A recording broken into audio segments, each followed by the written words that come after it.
बच्चों नमस्कार। बच्चों मैं सुशील पाठक। बच्चों आज हम कक्षा 7 के विषय विज्ञान का अध्ययन करेंगे। विषय के अंतर्गत हम इससे पहले 5 लेसन पढ़ चुके हैं। आज हमारा जो अध्ययन हमें करना है वो हमारा पाठ 6 है, जिसका नाम है प्रकाश, जिसे हम इंग्लिश में लाइट कहते हैं। इस पाठ के अंतर्गत हम बच्चों आज क्या क्या पढ़ेंगे? सबसे पहले हम प्रकाश पढ़ेंगे, प्रकाश के गुण पढ़ेंगे, प्रकाश का परावर्तन, दर्पण क्या होता है, लेंस क्या होता है, प्रकाश का अपवर्तन और प्रकाश का वर्ण विक्षेपण। ये सारे जो टॉपिक है इस लेसन के अंतर्गत, इस पर हम अध्ययन करेंगे और चर्चा करेंगे। बच्चों जैसा कि इस पाठ का नाम है प्रकाश, आप लोग भी सोचते होंगे कि प्रकाश क्या है। आप लोग कहते हैं कि जैसा हम देखते हैं भी प्रकाश है। प्रकाश हमें दिखाई नहीं देता, परंतु प्रकाश हमें किसी न किसी रूप में संवेदित करता रहता है। जैसे कि आपने देखा होगा, यदि कभी कभी हम आंखें बंद कर लें, क्या हमें कोई चीज़ दिखाई पड़ती है? नहीं दिखाई पड़ती। यदि हम आंख खोल लें तो हमें चीज़ दिखाई पड़ती है, अंधेरे में दिखाई नहीं पड़ती। और जब प्रकाश थोड़ा सा आता है तो हमें चीज़ दिखाई पड़ने लगती है। कहने का मतलब यह है कि जैसे प्रत्येक कार्य के लिए ऊर्जा होती है, उसी प्रकार प्रकाश भी एक ऊर्जा है। अर्थात कहने का तात्पर्य है कि प्रकाश भी एक प्रकार की ऊर्जा है जो हमारी आंखों को संवेदित करती है। और जैसे ही हमारी आंखों पर आकर पड़ती है और इसका चमक वस्तु पर पड़ती है, वस्तु से परावर्तित होकर हमारी तरफ आती है और हमें वस्तु दिखाई देने लगती है। कहने का तात्पर्य यह है कि प्रकाश जो है, अगर हम इसके परिभाषा के तौर पे देखें तो हम कहेंगे कि प्रकाश एक प्रकार की ऊर्जा है जो हमारी आंखों को संवेदित कर देती है, जिसके कारण हमें वस्तु दिखाई देती है। या प्रकाश जो जिस वस्तु पर भी पड़ती है उसे चमकदार बना देती है। उससे जब प्रकाश पड़ता है तो उससे परावर्तन की क्रिया होती है, और परावर्तन की क्रिया के बाद ही हमें वस्तु दिखाई पड़ती है। ठीक, तो प्रकाश क्या चाहिए? फिर एक बार डिफाइन कर दे रहा हूं। प्रकाश एक प्रकार की ऊर्जा है जो हमारी आंखों को संवेदित कर देती है, जिसके कारण हमें वस्तु दिखाई पड़ती है। ठीक, अब बात आती है आगे प्रकाश के गुण, और इसमें एक टॉपिक और जोड़ दूं, प्रकाश के स्रोत। जैसा कि आप जानते हैं हम लोग पृथ्वी पर रह रहे हैं। पृथ्वी पर जब रहते हैं तो प्रकाश के जो स्रोत हैं, प्रकाश के स्रोत हमारे पास कौन कौन से हैं? भाई अगर मुख्य रूप से देखें तो सबसे बड़ा जो स्रोत है हमें पृथ्वी पर, वो सबसे बड़ा क्या है भैया? सूर्य है। सूर्य से ज़्यादा प्रकाश हमें किसी चीज़ से नहीं मिलता। सूर्य एक ऐसा स्रोत है जो हमें प्रकाश देता है और भरपूर प्रकाश देता है। इसके अलावा यदि हम कृत्रिम देखें, सूर्य जो है एक प्राकृतिक स्रोत है। कृत्रिम स्रोतों में देखें हम तो हमारे पास मोमबत्ती भी है, हम बल्ब भी जला लेते हैं जनरेटर चलाकर, अदरवाइज और भी कई ऐसे साधन हैं, घर में दीपक भी जला लेते हैं। कई सारी ऐसी चीज़ें जिन्हें हम रोशनी के लिए, उजाले के लिए जलाते हैं, प्रकाश करने के लिए जलाते हैं, क्योंकि प्रकाश को हम रोशनी भी कह देते हैं, उजाला भी कह देते हैं। ठीक है नहीं? तो ये जो प्रकाश है, प्रकाश एक प्रकार की ऊर्जा जो हमारी आंखों को संवेदित कर देती है, और इसका स्रोत जो पृथ्वी पर है वो सूर्य है मुख्य रूप से, और इसके अलावा हमारे पास मोमबत्ती है, दीप है, अदरवाइज हम लाइट भी जलाते हैं। ठीक, अब बात करते हैं हम प्रकाश के गुण की। प्रकाश के गुण क्या हैं? देखिए आपने देखा होगा कि प्रकाश के अगर हम गुणों की बात करें तो प्रकाश के गुण के रूप में आप देखेंगे, जब हमने देखा कि जब कोई वस्तु पर किसी पर पड़ता है तो टेढ़ा बेड़ा नहीं पड़ता, बल्कि एक सीधा जाके पड़ता है। अर्थात तो इसका पहला गुण क्या है कि प्रकाश हमेशा सीधी रेखा में चलता है। प्रकाश हमेशा सीधी रेखा में चलता है। दूसरा, प्रकाश निर्वात में भी चल सकता है। कि अब निर्वात क्या है? निर्वात का मतलब ये होता है जहां पर किसी प्रकार की कोई वायु ना हो। वैसे हम देखते हैं कि प्रत्येक जीव के लिए चलने के लिए कोई तो हमें वायु की आवश्यकता पड़े, परंतु प्रकाश जो है एक ऐसी ऊर्जा है जो निर्वात में भी चल सकती है। निर्वात क्या? निर्वात होता है एक वायु, जहां पर वायु भी ना हो, बिल्कुल कुछ भी, बिल्कुल दाब वहां पर प्रेशर हो ही ना, बिल्कुल फ्रीली, उसे हम कहते निर्वात कहते हैं। तो प्रकाश जो निर्वात में भी चल सकता है। और प्रकाश की जो निर्वात में चाल होती है वो होती है 3 × 10⁸ मीटर प्रति सेकंड। अर्थात प्रकाश की जो चाल है निर्वात में किसको 3 × 10⁸ मीटर प्रति सेकंड चाल कह लीजिए, वेग कह लीजिए, ये जो है इसकी जो निर्वात में चाल होती है। ठीक है।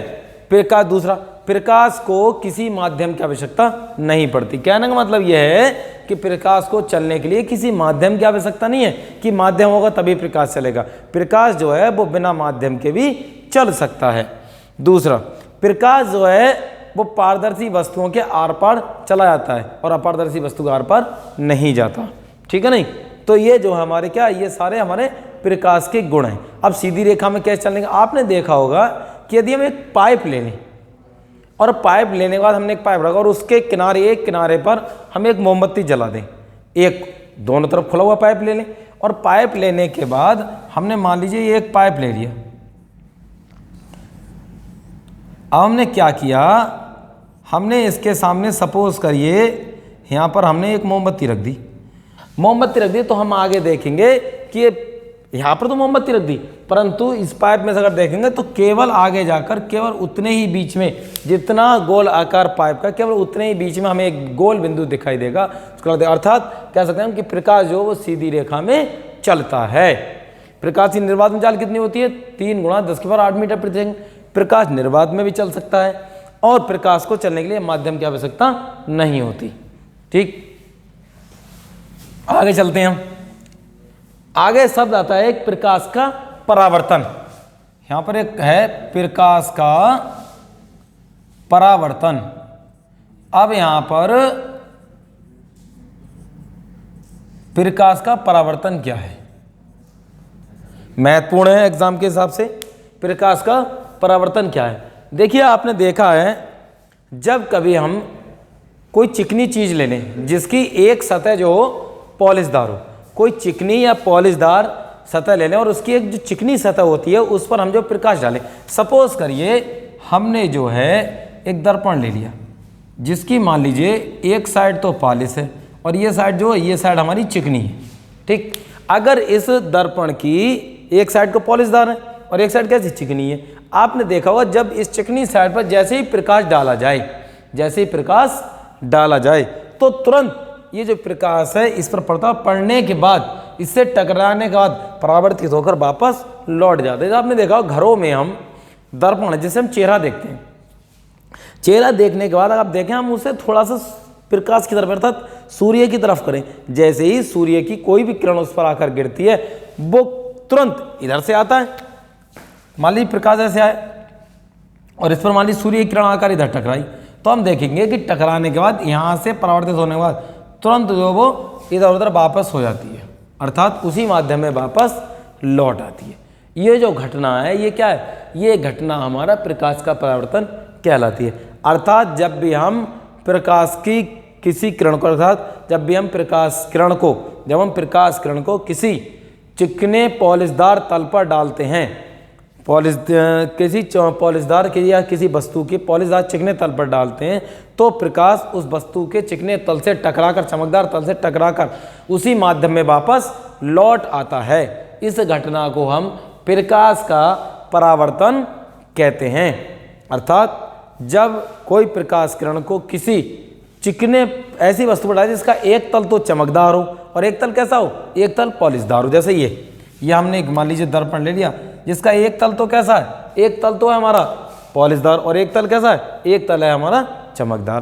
तो जैसे हम इस पर प्रकाश किरण डालेंगे तो प्रकाश किरण पर डालने के बाद जैसे ये मानो ये जो प्रकाश किरण कैसे होगी, उसी माध्यम में वापस लौट आएगी।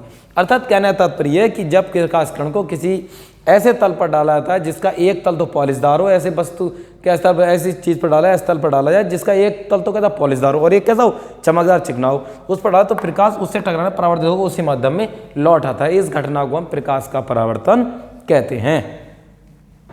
अब आता है परावर्तन के नियम। परावर्तन के नियम,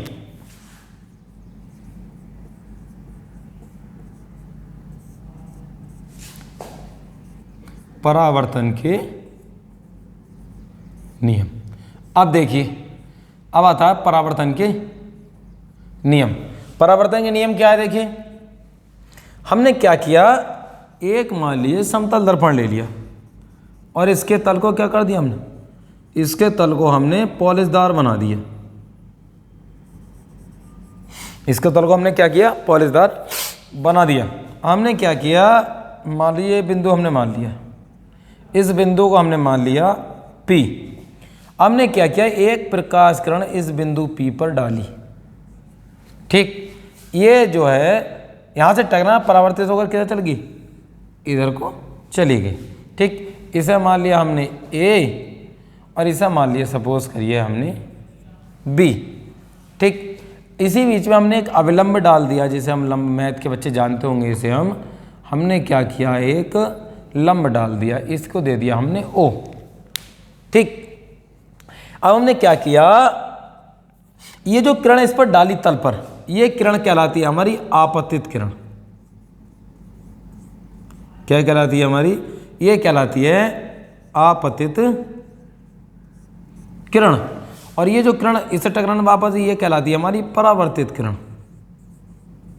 ये क्या कहलाती है हमारी, ये कहलाती है हमारी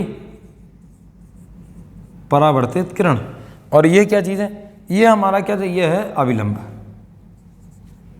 ये क्या चीज़ है हमारा, ये हमारा अविलंब। और इस बिंदु P को कहते हैं हम आपतन बिंदु। क्या कहते हैं इसे हम, इसे कहते हैं हम आपतन बिंदु। देखिए, अब जब हमने किरण डाली, जो किरण डाली जाती है चक्र, वो उसे क्या कहते हैं, उसे कहते हैं हम आपतित किरण। और ये किरण जो है इससे परावर्तित होने जाती है, उसे क्या कहते हैं हम परावर्तित किरण। और जो बीच में एक अविलंब डालते हैं, ये क्या कहलाता है, अविलंब। अब इसके आधार पर हम नियम देखें तो इसका जो प्रथम नियम है, दो नियम है इस प्रकाश के परावर्तन। प्रथम नियम क्या है, इसका जो प्रथम नियम है, प्रथम नियम है कि प्रकाश के जो आपतित किरण, परावर्तित किरण, ठीक है, आपतित किरण, परावर्तित किरण तथा अविलंब आपतन बिंदु पर है, या इसके इस तरह हम कह सकते हैं आपतित किरण, परावर्तित किरण तथा अविलंब तीनों आपतन बिंदु पर एक ही तल में होते हैं। या हम कह सकते हैं कि आपतित किरण तथा परावर्तित किरण और आपतन बिंदु पर अविलंब तीनों एक ही तल में होते हैं। क्या, आपतित किरण भी है हमारा, परावर्तित किरण भी है, इसका अविलंब, इस आपतन बिंदु एक ही तल पर तो हैं। ये मान लीजिए ये हमारा एक ही तल तो हो गया, ये पूरा एक ही तल। तो आपतित किरण, परावर्तित किरण, अविलंब तीनों हमारे क्या, तीनों हमारे एक ही तल पर हो गए। तो ये क्या, ये हमारा प्रथम नियम है। दूसरा, आपतन कोण। ये जो कोण है हमारा, ये जो बनेगा, ये जो बनता है हमारा, यहाँ पे क्या, आपतन कोण और परावर्तन कोण, इसे कहते हैं हम आपतन कोण। मान लीजिए इसे तो मान लिया हमने I और इसे मान लिया हमने R। तो यहाँ पर हमारा जो कोण I जो बनेगा वो कहलाएगा हमारा आपतन कोण, और जो हमारा कोण R जो माना हमने वो कहलाएगा हमारा क्या, परावर्तन कोण।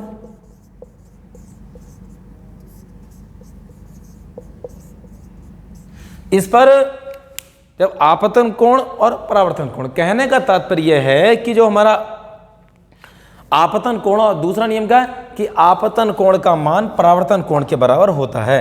अर्थात जो दूसरा नियम है वो होगा आपतन कोण इज इक्वल टू होगा अपवर्तन कोण। अर्थात आपतन कोण और अपवर्तन कोण, वो सॉरी आपतन कोण और परावर्तन कोण दोनों बराबर होते हैं। दूसरा नियम क्या है कि आपतन कोण हमेशा परावर्तन कोण के बराबर होता है। तो ये दोनों नियम हमारे परावर्तन के नियम। समझता हूं आप लोगों की समझ में आ रहा होगा। आगे चलते हैं।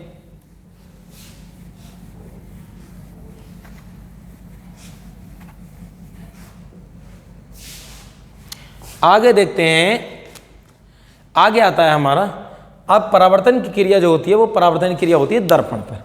परावर्तन की क्रिया क्या होती है, दर्पण का। अब दर्पण कितने प्रकार के होते हैं देखिए। दर्पण जो है हमारे वो दो प्रकार के होते हैं।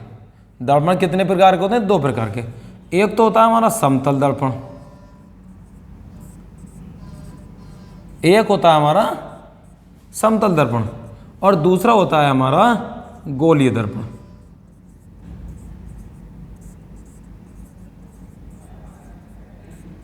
एक क्या होता है हमारा, एक होता है अवतल दर्पण और दूसरा होता है हमारा एक होता है समतल दर्पण और दूसरा होता है हमारा अवतल दर्पण। ठीक, अब समतल दर्पण और गोलीय दर्पण क्या होता है देखिए। अब इसमें जो है हमारा समतल दर्पण और गोलीय दर्पण दोनों में अंतर क्या है। अब देख समतल दर्पण क्या होता है। समतल दर्पण है सबसे पहले, समतल दर्पण में हमने क्या किया, समतल दर्पण में एक हमने सीधा कांच का एक चौकोर टुकड़ा ले लिया और कांच का चौकोर टुकड़ा लेने के बाद हमने क्या किया, इसके एक तल पर पॉलिश कर दी, एक तल पर पॉलिश कर दी। तो पॉलिश करने के बाद ये जो हमारा ये जो तल है ये तो इस तरह एक तल पर इसके पॉलिश कर दी। पॉलिश करने के बाद ये जो है ये तल जो चिकना है ये बन गया हमारा क्या, समतल दर्पण बन गया। ये क्या बन गया हमारा समतल दर्पण। जैसे अभी मैंने आपको परावर्तन के नियम जो समझाए थे वो कल समतल दर्पण समझाए थे। और इसके अलावा एक दूसरा होता है समतल दर्पण। तो जो समतल दर्पण कौन सा होता है, जैसे आपने देखा होगा हम घर में चेहरा देखने के लिए उपयोग में लाते हैं, वो क्या होता है, वो हमारा समतल दर्पण होता है। जो हम घर में चेहरा देखने के लिए काम में लाते हैं वो समतल दर्पण होता है। ठीक, अब दूसरा हमारा क्या है, गोलीय दर्पण। देखिए गोलीय दर्पण क्या होता है। गोलीय दर्पण अगर हम देखेंगे तो जो हमारा गोलीय दर्पण क्या होता है, हमने क्या किया, एक गोल कोष ले लिया, गोलीय खोखला जो अंदर से कैसा हुआ, खोखला हुआ। एक कांच का हमने क्या लिया, गोलीय कोष ले लिया। ठीक है, इसमें फाइबर के भी आ रहे हैं, ठीक, और इसमें कांच का भी होता है। अब हमने क्या किया, हमने इसे बीच से काट दिया। अब बीच से जैसे हमने इसे काट दिया, काटने के बाद ये दो भागों में बंट गया। ठीक, ये दो भागों में बंट गया। एक भाग तो हमारा कैसा हो गया, एक भाग तो ये हो गया और एक भाग हमारा क्या हो गया, ये हो गया। ठीक, अब हमने क्या किया, एक में तो एक भाग के तो उभरे हुए तल पर हमने पॉलिश कर दी और एक भाग के हमने दबे हुए तल पर पॉलिश कर दी। ठीक, हमने क्या किया, एक भाग के तो उभरे हुए तल पर पॉलिश कर दी और एक भाग के हमने दबे हुए तल पर पॉलिश कर दी।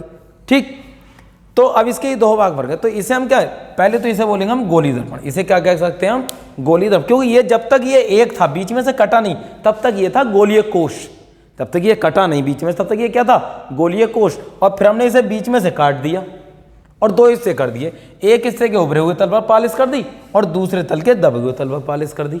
ठीक, ये बन गया गोलीय दर्पण। परंतु गोलीय दर्पण भी दो प्रकार के होते हैं, एक होता है अवतल दर्पण और एक होता है हमारा उत्तल दर्पण। अब अवतल दर्पण और उत्तल दर्पण कौन कौन से देखिए, अभी हमने चलिए यहीं पे समझा दे रहा हूं आपको। ये जो हमने एक तल था इसका, जिसके उभरे हुए तल पर पॉलिश कर दिया, अर्थात जिसका एक तल दबा हुआ है, इसका हम देखेंगे तो एक तल दबा हुआ और एक तल उभरा हुआ। तो जो इसके उभरे हुए तल पर पॉलिश है और दबा हुआ तल चिकना है, ये कहलाता है हमारा अवतल दर्पण। ये कहलाता है हमारा अवतल दर्पण। और जिसके दबे हुए भाग पर पॉलिश है और उभरा हुआ तल कैसा है, चिकना है, ये कहलाता है हमारा उत्तल दर्पण। ये क्या कहलाता है हमारा, ये कहलाता है हमारा उत्तल दर्पण। ठीक, तो एक जो उभरे हुए तल पर जिसके पॉलिश और दबा हुआ तल चिकना हो वो क्या कहलाता है, अवतल दर्पण। और जिसका दबा हुआ भाग कैसा हो, दबा हुआ भाग पॉलिशदार हो और उभरा हुआ भाग चिकना हो, तो वो क्या कहलाता है, वो कहलाता है हमारा उत्तल दर्पण। दो प्रकार के होते हैं उत्तल दर्पण। जैसे आपने देखा हो, उत्तल दर्पण अधिकतर गाड़ियों में जो शीशे लगे होते हैं उसमें उत्तल दर्पण का प्रयोग होता है, उसमें उत्तल दर्पण का प्रयोग होता है। क्योंकि जो उत्तल दर्पण होता है वो जो है कोई बड़ी जो वस्तु होती है उसका छोटा प्रतिबिंब बनाकर उस शीशे में दिखाता है। और अवतल दर्पण जो था वो किसी छोटी वस्तु का प्रतिबिंब कैसा करता है, बड़ी वस्तु का एक प्रतिबिंब छोटा सा अलग बना देता है। ठीक, ये जो उत्तल दर्पण है ये सीधा प्रतिबिंब बना देता है। अवतल दर्पण जो वो कैसा, ये हमारा उल्टा प्रतिबिंब बनाता है। अवतल दर्पण जो कैसा बनाता है, उल्टा प्रतिबिंब बनाता है, और उत्तल दर्पण का सीधा प्रतिबिंब बनाता है। तभी आपने देखा हो कि जब पीछे ड्राइवर जब देखते हैं तो पीछे से जो गाड़ियाँ लगती है वो उन्हें बिल्कुल सीधी दिखाई पड़ती है, और कितनी बड़ी गाड़ी हो उनके उस शीशे में दिखाई छोटी पड़ती है। क्यों, उत्तल दर्पण के कारण। तो गोलीय दर्पण दो प्रकार होता है, अवतल दर्पण और उत्तल। अवतल दर्पण जो हम घर में प्रयोग करते हैं वो भी हमारा अवतल दर्पण अगर ठीक उस प्रकार का, मगर उसमें दो प्रकार के होते हैं। जो हमारा समतल दर्पण भी हम घर में उपयोग करते हैं, ठीक है नहीं। तो गोलीय दर्पण मैंने आपको बताया। चलिए आगे चलते हैं। अब आता है यहाँ पर, तो जो दर्पण की जो क्रिया है, परावर्तन की जो क्रिया है वो क्या होती है, वो दर्पण में होती है, लेंस में नहीं होती। ये चीज़ ध्यान रखने की, प्रकाश की जो परावर्तन की क्रिया होती है वो हमारी दर्पण में होती है, लेंस में नहीं होती। अब उसके बाद आता है कि लेंस क्या है।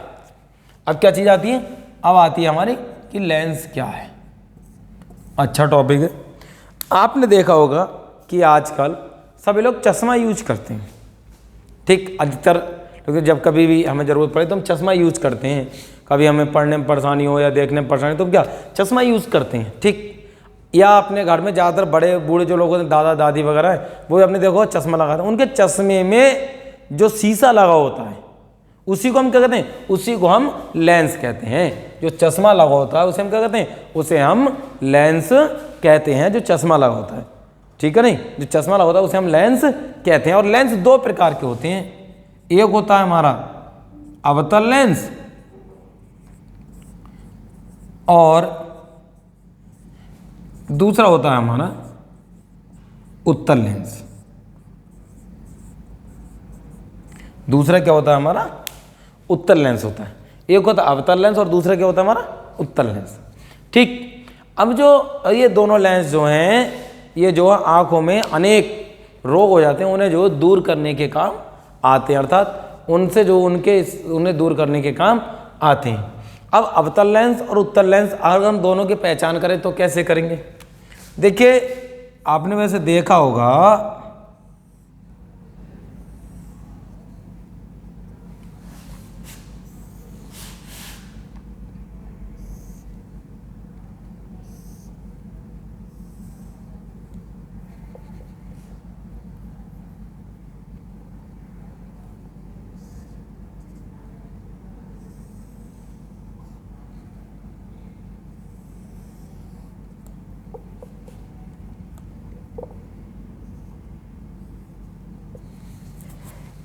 देखिए उत्तल लेंस और अवतल लेंस में अंतर क्या है।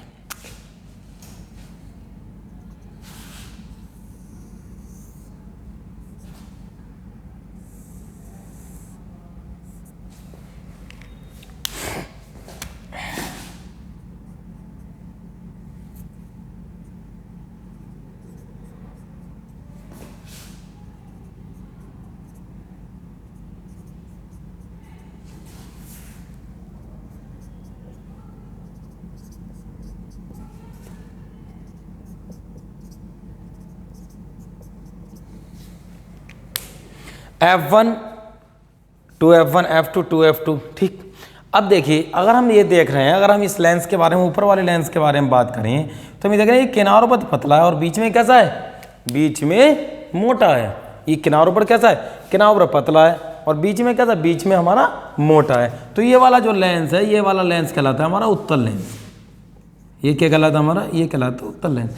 और ये लेंस जो कि किनारों पर मोटा है और बीच में पतला है, ये कहलाता है हमारा अवतल लेंस।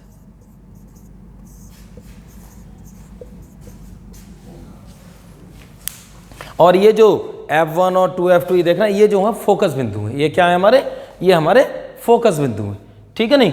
तो उत्तल लेंस और अवतल लेंस। अब दूसरी एक और भी है, एक की अपसारी प्रकृति होती है और एक की अपसारी प्रकृति होती है, ठीक। एक तो होता है अपसारी और एक होता है अभिसारी। देखिए उत्तल लेंस जो, जब आप देखेंगे उत्तल लेंस को आप किसी कागज के बिंदु पर लगाइए, ठीक। आपने देखा कागज है कोई, हमने क्या किया, एक कागज नीचे रखा और उस पर क्या किया हमने, एक कागज नीचे रखने के बाद उत्तल लेंस को तो हम देखेंगे तो प्रकाश, अगर सूर्य का कितना ही प्रकाश आ रहा है तो कागज पर केवल हमें एक छोटा बिंदु दिखाई देगा।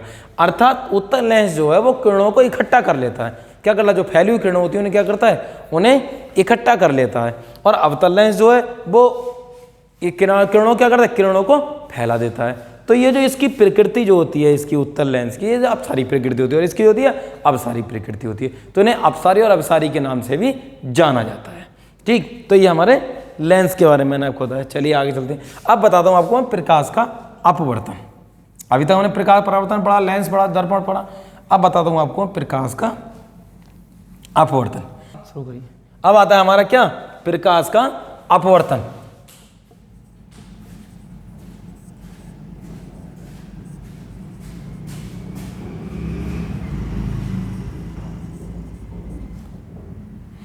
अब प्रकाश का अपवर्तन क्या है हमारा, ये जो है परावर्तन से भिन्न है, अर्थात परावर्तन से अलग है। परावर्तन में क्या देखा, परावर्तन में देखा कि जब किसी तल पर प्रकाश टकराता है तो चिकने तल से टकराने के बाद वापस आ जाता है। अर्थात परावर्तन की जो क्रिया है वो एक तरह से जो अपारदर्शी माध्यम में होती है और अपवर्तन की जो क्रिया है हमारी वो पारदर्शी, जैसे लेंस है। इसलिए परावर्तन की जो क्रिया है वो दर्पण में होती है, दर्पण में अपवर्तन की क्रिया नहीं होती। और जो अपवर्तन की क्रिया वो लेंस में होती है, अपवर्तन की क्रिया काय में होती है, लेंस में होती है, परावर्तन क्रिया कायम होती है दर्पण में होती है। अब होता क्या होता है इसमें यह है कि सपोज करिए हमने एक माध्यम ये ले लिया और दूसरा माध्यम हमने ये ले लिया, तो जब भी हम कोई प्रकाश की किरण डालेंगे तो इसमें होता क्या है, जब भी हम कोई किरण आपतित करते हैं, इस पर कोई भी हम किरण आपतित करें तो हम देखते हैं कि जब भी प्रकाश का अपवर्तन की क्रिया होती है, जब कोई किरण जो होती है इस पर डाली जाती है तो इसे कहते हैं हम क्या, आपतित किरण। इसे क्या बोलेंगे हम, इसे बोलेंगे हम आपतित किरण। और ये जो अब जब, और इसकी खासियत क्या है इसमें, जब भी अब इस पर कोई प्रकाश की किरण डाली जाती है तो जब ये एक माध्यम से दूसरे माध्यम में जाती है तो यह अपने मार्ग से विचलित हो जाती है। ये तो है हमारा अविलंब, ये M1 M2 आपको क्या देखा है, अविलंब। जैसे हम किसी रेखा पर कोई लंब डालते हैं तो ये क्या चीज़ है, ये हमारा अविलंब है। तो जब भी कोई प्रकाश की किरण एक माध्यम से दूसरे माध्यम में जाती है तो वह अपने मार्ग से विचलित हो जाती है, तो अपने मार्ग से विचलित हो जाती है। इस घटना को हम प्रकाश का अपवर्तन कहते हैं। इसका बहुत अच्छा एग्जाम्पल है, आप मान लीजिए एक पेंसिल ले लीजिए और पेंसिल लेने के बाद हमने क्या किया, एक गिलास में पानी भर लिया और गिलास में पानी भरने के बाद सपोज करिए हमने क्या किया, यहाँ पर जो है एक गिलास में पानी भर लिया और पानी भरने के बाद जैसे ही हमने इसमें कोई पेंसिल रखी तो पेंसिल रखने के बाद अगर हम देखेंगे तो इसका ऊपरी सिरा कहीं होगा और नीचा सिरा कहीं होगा। अर्थात कहने का तात्पर्य यह है कि जो आधा हिस्सा जो ऊपर है वो अलग दिशा में दिखाई पड़ेगा और नीचे का हिस्सा वो अलग दिशा में। कहने का तात्पर्य यह है कि ये प्रकाश की किरण जब नीचे जाती है तो अपने मार्ग या तो अवलंब की ओर झुक जाएगी या अवलंब से दूर हट जाएगी। अर्थात ये जो प्रकाश किरण है जब एक माध्यम से दूसरे माध्यम में जाती है, जैसे ही प्रवेश करती है एक माध्यम दूसरे माध्यम में, तो यह अपने मार्ग से विचलित हो जाती है। ठीक है नहीं, वो माध्यम के ऊपर कंडीशन है कि सघन माध्यम से विरल माध्यम में जा रही है, विरल माध्यम से सघन माध्यम में जा रही है। ठीक है नहीं, तो विरल माध्यम से सघन माध्यम में जाए या सघन माध्यम से विरल माध्यम में जाए, दोनों स्थितियों में ये अलग अलग होती है। एक घटना में ये जब प्रवेश करी तो अविलंब की ओर झुक जाती है और एक घटना में अविलंब से दूर हट जाती है। तो इसके हम परिभाषा देखेंगे। तो जब कोई प्रकाश किरण एक माध्यम से दूसरे माध्यम में प्रवेश करती है तो प्रवेश करते ही वो अपने मार्ग से इधर उधर विचलित हो जाती है। इस घटना को प्रकाश का अपवर्तन कहते हैं।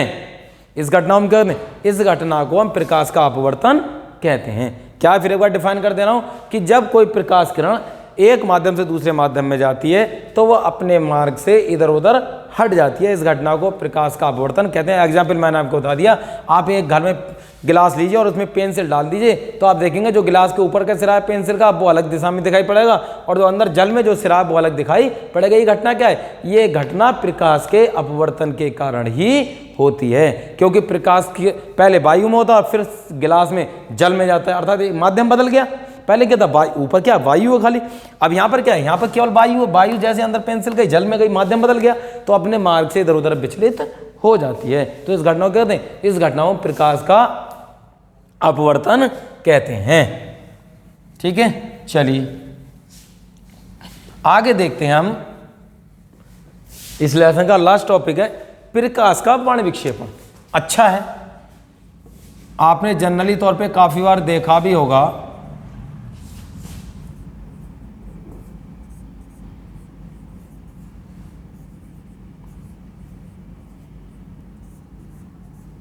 प्रकाश का बाण विक्षेपण।